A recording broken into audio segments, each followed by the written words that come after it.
Sevastopol, Normandy, Stalingrad, Shanghai, Burma, Suomussalmi, Dunkirk, Berlin, Market Garden, Warsaw, Tobruk, Monte Cassino, and Shumshu. When you consider what locations DICE are featuring in their war stories for Battlefield 5, it really puts into perspective what we won't be seeing. Welcome everyone, I'm the Body Counter, and for this video, I felt the need to discuss something that I feel not too many people are talking about, mainly because they aren't interested in this aspect of Battlefield, and that is the campaign, and the sad reality that we won't be seeing any new war stories after January. Now, when you hear Battlefield, the multiplayer is what springs to mind, a massive all-out war experience, and the single-player aspect of Battlefield is often forgotten, to the point where I asked someone in a Battlefield group one time, what did you think of Tilkiki from Nothing Is Written, where they'd respond, "Is that a band or a song?" That's a man. I've literally met people who haven't even touched the war stories from Battlefield 1. Granted, multiplayer is where the action is, but if you take the previous Battlefield games, Battlefield 1's war stories actually did a really good job at providing a small yet prominent single player for the small minority of players who actually enjoyed a more laid-back experience. Battlefield 4's campaign was only played to unlock the P90 and the M249 and the QBZ95 for anyone who was, well, willing to. I never played Battlefield 3, but I heard its campaign was more serviceable when compared to 4. Oh yeah, Hardline was a thing as well. With Visceral Games leading Battlefield Hardline, it's no surprise that the single player would actually contain an emphasis on storytelling and emotion, since it was backed by Visceral Games, who are the true people who made Dead Space great.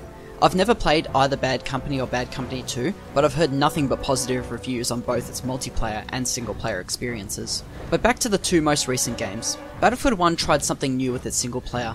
They divided the campaign into short stories sharing different locations, characters, enemies, and storylines. The Hellfighter, the Driver, the Criminal, the Brother, the Runner, and the Warrior. Oh, wrong pick. There we go. Most would say that the war stories are too short and fail to get the player attached to the characters, or that it's not important for DICE to implement a single player into the series anymore, much like what Battlefield 4 has done in exchange for a Battle Royale mode. But I myself can safely say that despite the short length of story time, I find the war stories in Battlefield 1 very engaging and share a small yet important history to them. Avanti Savoia alone is my second favourite war story while also being the shortest of them all. And responding to those saying we don't need a single player, well, I say it's a small feature that DICE creates that a small percentage of people love. It's better to please most people than just the majority. But I've babbled on about Battlefield 1's war stories enough. It's time to discuss the real issue, and that is Battlefield 5's war stories. Now, I was very disappointed to hear that The Last Tiger, or more fittingly renamed to The Last War Story, would be The Last War Story. The way it's being released post-launch when they revealed it made it seem as though we could expect more war stories in the future during the live service of the game. Sadly, this isn't the case. The Last Tiger is post-launch simply because DICE are working on the core aspects of multiplayer and other features that need improving instead of a lone single-player story. Though I do agree with this move, as I've stated, the majority flock to the multiplayer, and with that being the case, all attention must be turned to that aspect of the game as their highest priority. With The Last Tiger being clarified as The Last War Story, it really got me thinking. We won't be seeing a desperate struggle in Stalingrad, the parachute in Market Garden, or the inhospitable fighting on Iwo Jima.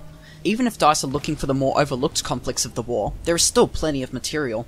The Warsaw Uprising from the perspective of a resistance fighter, a Japanese soldier during the Soviet push into Manchuria, the Finnish continuation war following Operation Barbarossa, or even the siege of Malta from the viewpoint of a civilian. It's a real missed opportunity to leave the single player short-handed, as I feel the war story concept may not be perfect, but it can be perfected if DICE continue this route of storytelling.